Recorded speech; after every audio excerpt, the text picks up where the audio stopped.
Welcome back to the Werewolf-athon, Wolfman Edition.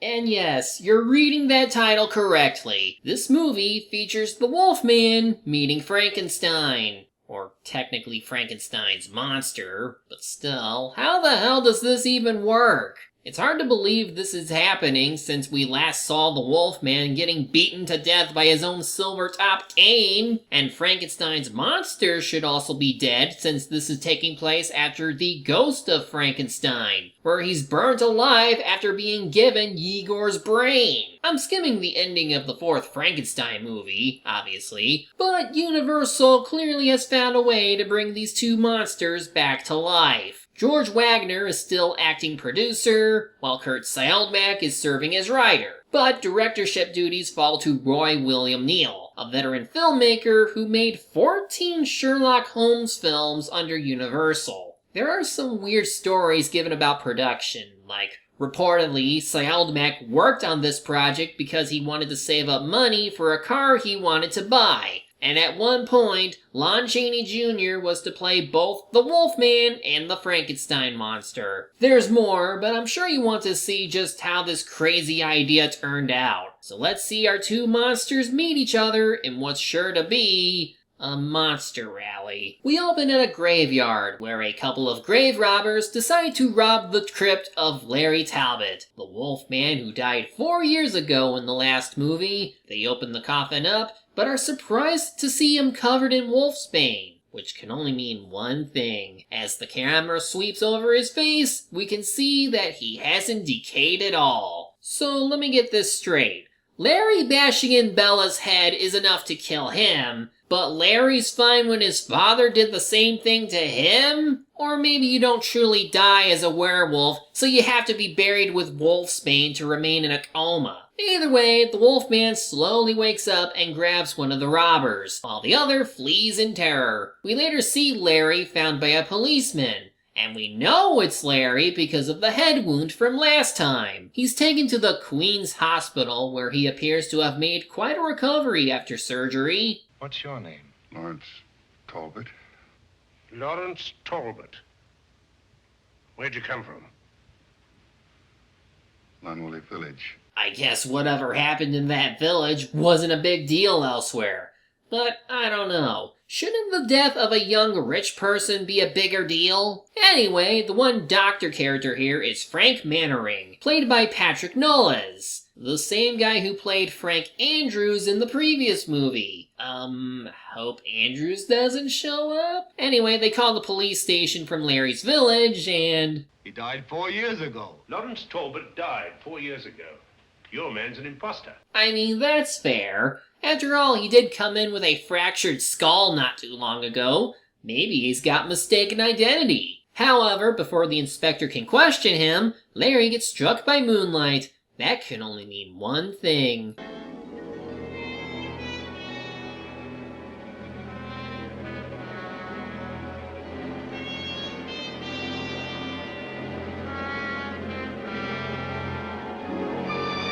I won't repeat the intricate process for this sequence of special effects, and I imagine it's the same across the rest of the films where this happens. After becoming Wolfman, Larry kills a policeman with ease, but then he's back in the hospital bed the next morning, and no one questions why the head wrap is gone all of a sudden. Still, Larry knows what he did, so he tries to turn himself in by begging the hospital to call the police. Mannering thinks he's delusional, even after being told that he turns into a wolf. But he does follow Larry's suggestion to have his grave investigated by some of his colleagues. They find the crypt and see the one burnt grave robber having the same lacerations as the dead policeman earlier. They also explain what happened to Larry's father. Over there, sir.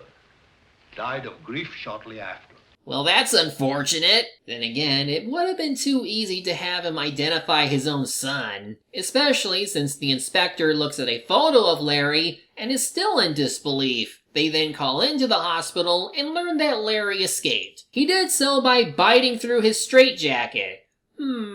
How interesting. Anyway, Larry finds Maliva in her caravan and asks her for help. Won't you show me the way? I can't, but I will guard you and take care of you as I took care of my own son. Beginning with Larry's return and his desire to stop his wolf side from attacking people, this movie feels like a genuine standalone sequel to The Wolfman, although Gwen is nowhere to be seen. But we do have to address the title soon, and here's what happens. Maliva suggests a place where Larry can die for good, and that place is the village of Vassaria, where the events of Ghost of Frankenstein took place. They travel there and ask the townsfolk about About a Dr.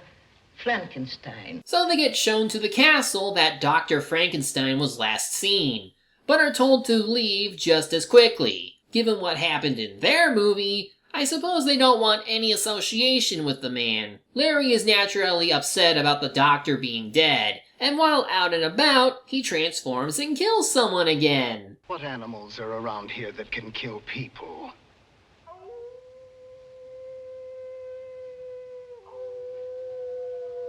Would you like to answer that question? Naturally, the villagers start a hunting mob to find whoever did this, yet seeing a wolf-looking man doesn't make them suspicious. Larry ends up falling down a mine shaft, which has a lot of snow below. Come on, speak up, old witch.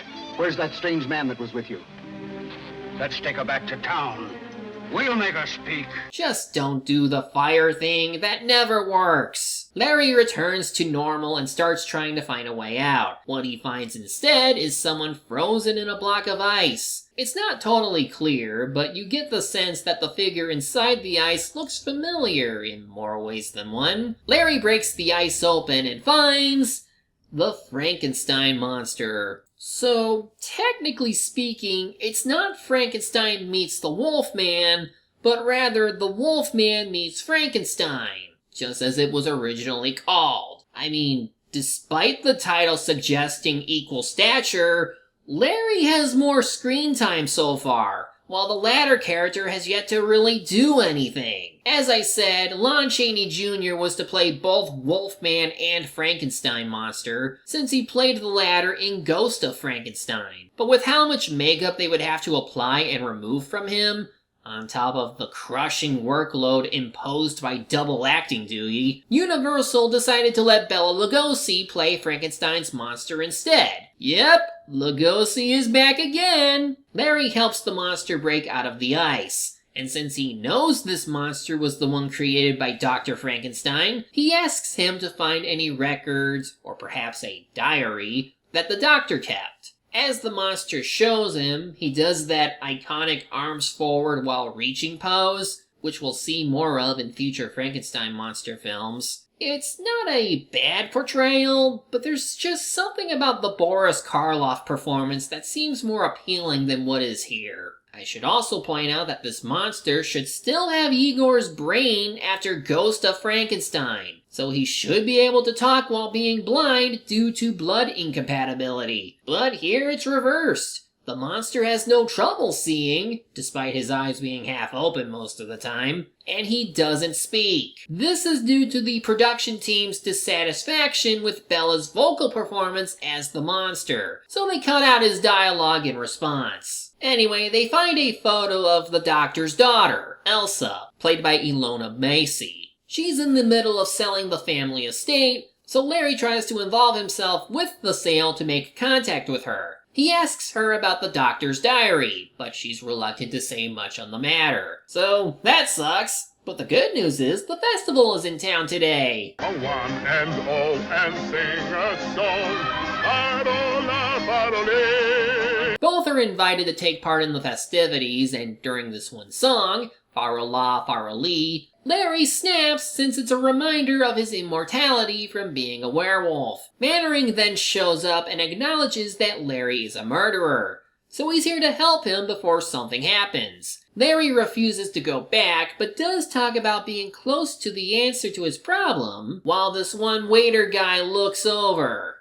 Oops. Well, regardless, the Frankenstein monster shows up, ever walking slowly and lumbering. Larry helps him escape, but now the villagers are planning to storm the ruins and end Frankenstein's curse once and for all. Mannering, Maleva, and Elsa later meet up with Larry after convincing the villagers that they can solve the problem, and agree to help Larry find a way to kill himself. They all get inside the castle, meet up with the Frankenstein monster, and find the diary that they were looking for. This, my creation, can never perish unless its energies are drained off artificially by changing the poles from plus to minus. Well, we only have about 15 minutes to do this, so get to it. Basically, they need to give the monster Larry's life energy, thus allowing the Wolfman to finally die. Next, they'll need to drain the monster's energy so it can die too. Good thing all the instruments they require are still in good shape.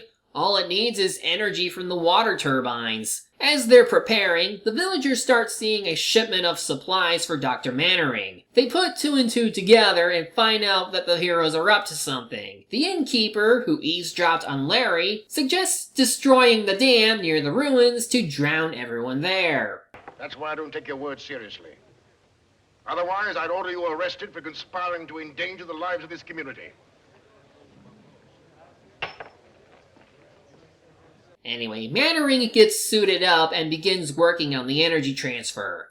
Gotta love the old technology of the time. Goes to show that mad scientists can make anything work with what little tools they have. Elsa tells them to do what her family couldn't do to redeem the Frankenstein name. But Mannering reads more of the diary and finds the other forms the monster can take. Fascinated by this, he tweaks the experiment to give the monster more power! All the while, Larry is seemingly unaffected by this experiment, while the moon is slowly appearing again. Then, once the Frankenstein monster gets loose and attacks everyone, Larry transforms. Thus, the epic battle between the monsters can finally begin.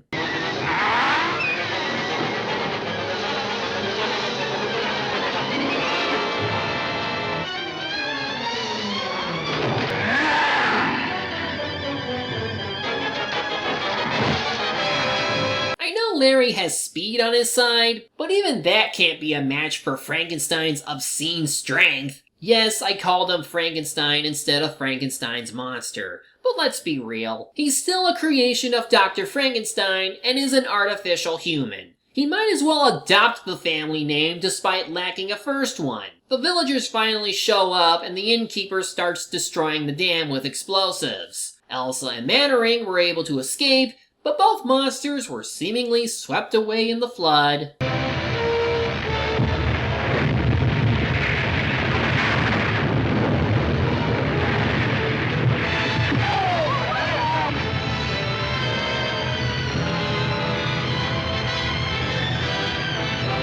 Yet another abrupt end to this story. No follow-up on what became of the human characters. No possible foreshadowing for another sequel. It just ends. God damn it, movie. Don't yoink away the epic battle right when it's about to pick up. And it's a shame that it had to end that way, because up until that point, this movie had some pretty good story writing when it came to Larry. It's an honest and natural extension of his story arc where he's seeking death because of the harm he caused. And using Dr. Frankenstein's research to reach his goal isn't a bad idea. It's a convenient way to bring both monsters together. And since Larry's situation is one of a kind, it was worth a try. But the movie just hits a time limit and ends everything without any sense of payoff or closure. There's not even any build-up to Mannering's choice to alter the experiment at the last possible moment. As for the other monster, I thought the movie would be better off just making him separate from the continuity of his movie series. I mean, he has no speaking lines and is so different from his Ghost of Frankenstein counterpart, but I guess audiences were so used to his movies that the studio had no choice. So the screenplay felt a bit weaker due to the changes made towards the Frankenstein side of the story, but that doesn't make the entire product bad.